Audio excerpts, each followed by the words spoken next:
오늘 말씀은 느부갓네살 왕의 아들이죠. 이 벨사살 왕, 바벨론의 새로운 통치자입니다. 그런데 그의 하는 행동이 참 하나님 앞에 악한 행동입니다. 술잔치를 벌이다가 전에 여호와의 성전에서 가져온 그 기명들이 생각이 나요. 그래서 가져오라. 우리가 거기다가 술 따라 먹자. 이렇게 말합니다. 그리고 실제로 가서 가져오고 또 그것을 가지고 그들이 술판을 벌입니다. 오늘 말씀 4절에 보면 그들이 술을 마시고는 그 금, 은, 구리, 쇠, 나무, 돌로 만든 신들을 찬양하니라. 하나님 앞에 아주 악한 행동이죠. 귀하고 거룩한 하나님 섬기는 데 쓰이는 그런 기명들을 가져와서 술을 담아 마시면서 그들의 우상들을 찬양하고 있습니다. 그런데 중요한 것은 오늘 본문에 보면 그것이 바벨론이라 할지라도 또 이방 왕이라 할지라도 하나님께서 다 보고 계십니다. 하나님께서 다 지켜보고 계십니다. 그래서 이런 악한 행동을 했을 때에 하나님께서 묵과하지 않으시고요. 그를 징계하십니다. 깜짝 놀랄 만한 일이 벌어집니다. 5절에 보면 그때 사람의 손가락들이 나타나서 왕궁 촛대 맞은편 석회벽에 글자를 쓰는데 왕이 그 글자 쓰는 손가락을 본지라. 얼마나 놀랐겠습니까? 갑자기 손가락이 나타나서 글을 쓰니까. 그래서 6절에 보면 이에 왕이 즐기던 얼굴빛이 변하고 그 생각이 번민하여 넉적다리 마디가 녹는 듯하고 그의 무릎이 서로 부딪힌지라.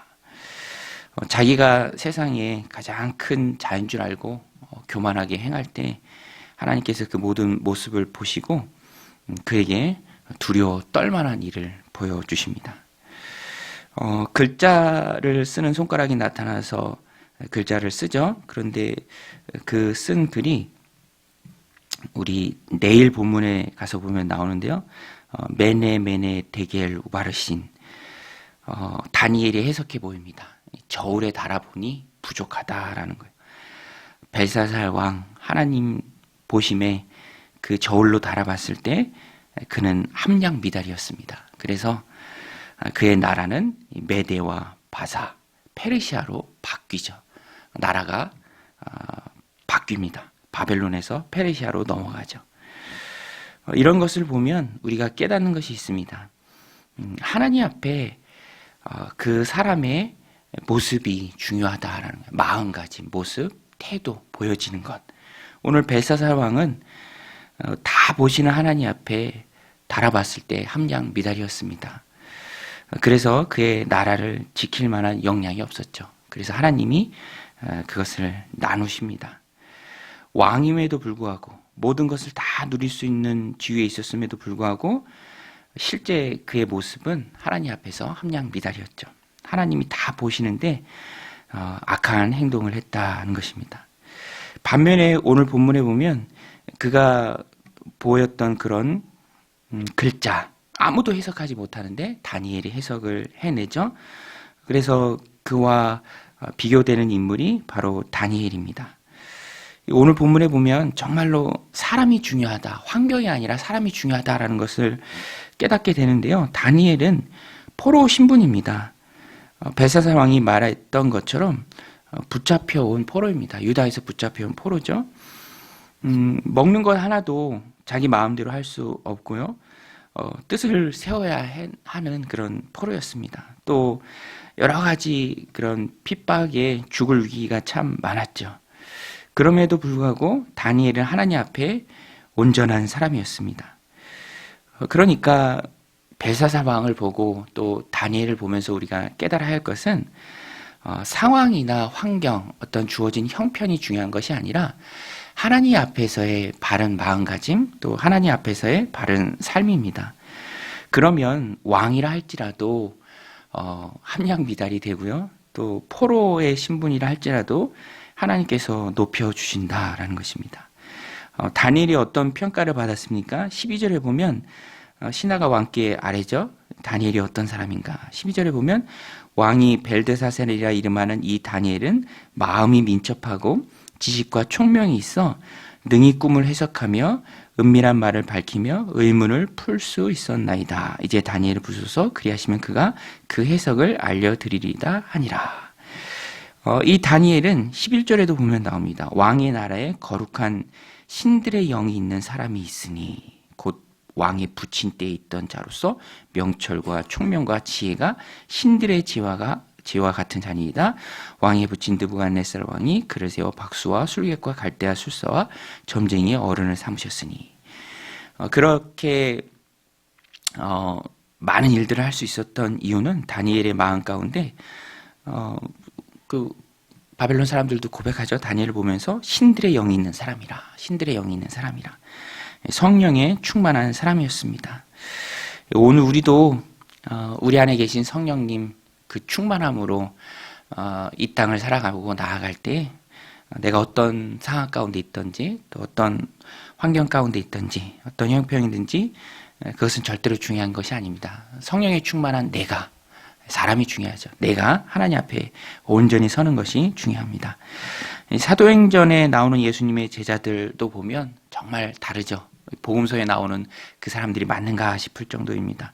성령에 충만했을 때 협박을 하고 온갖 말로 회유를 해도 거기에 굴하지 않습니다. 상황과 환경이 그들을 압도하지 않습니다. 또 하나님께서 다 도와주시죠. 복음 전할 때 막 천사가 구해주기도 하고요. 또 감옥에 갇혔지만 오히려 거기서 간수가 회심하는 일들이 벌어지고, 그래서 우리가 단 한순간도 잊지 말아야 할 것은 하나님이 모든 상황을 다 보고 계신다. 느부갓네살 왕도 교만했죠. 그래서 우리 어제 본문에 나왔죠. 생각도 교만하게 하고 말도 교만하게 하고 행동도 교만하게 했습니다. 그러다가 7년이라는 세월이 걸렸죠. 정말로 이 세상을 다스리시는 분은 하나님이시다. 오늘 우리도 하나님이 우리의 삶을 다 보고 계십니다. 달아보고 계십니다. 우리가 그 앞에 보여야 할 것은 성령의 충만함으로 살아가는 것입니다. 오늘도 우리를 달아보시는 그 하나님 앞에 이 벨사살 왕은 달아보니 함량 미달이었는데요. 오늘 우리는 그와 달리 달아보니 성령에 충만하더라. 달아보니 참 무겁더라. 진국이더라. 또 하나님의 일들을 귀하게 또 힘있게 감당할 그런 능력의 종이더라 라는 그런 평가를 받는 오늘 하루가 되시기를 주님의 이름으로 간절히 축원드립니다. 우리 같이 말씀 붙들고 기도할 때 하나님, 내 삶을 하나님이 다 보고 계신 줄로 믿습니다. 상황이 문제가 아니라 내가 하나님 앞에 바로 서는 것이 중요함을 말씀을 통해서 깨닫습니다. 달아보신 하나님 앞에 무겁게 하나님 삶을 살아내는 믿음의 백성들 되게 하여 주옵소서. 함께 기도하며 나아가겠습니다. 하나님 아버지, 오늘도 주님 전을 불러주시고 또 기도로 하루를 열어가게 하심에 감사를 드립니다. 우리의 삶을 달아보고 계신 하나님이신 줄로 믿습니다.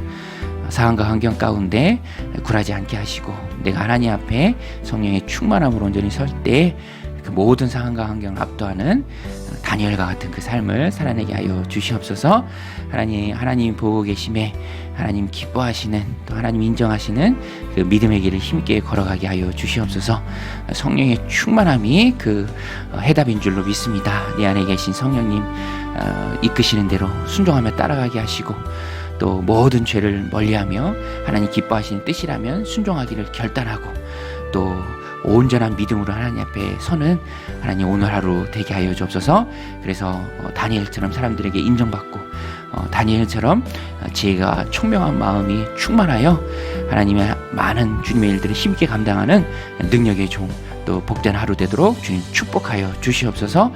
벨사살 왕처럼 모든 것을 누리고 가졌음에 어리석게 행동하여 함량미달과 같은 그런 인생을 살지 않게 하여 주옵소서. 상황과 환경에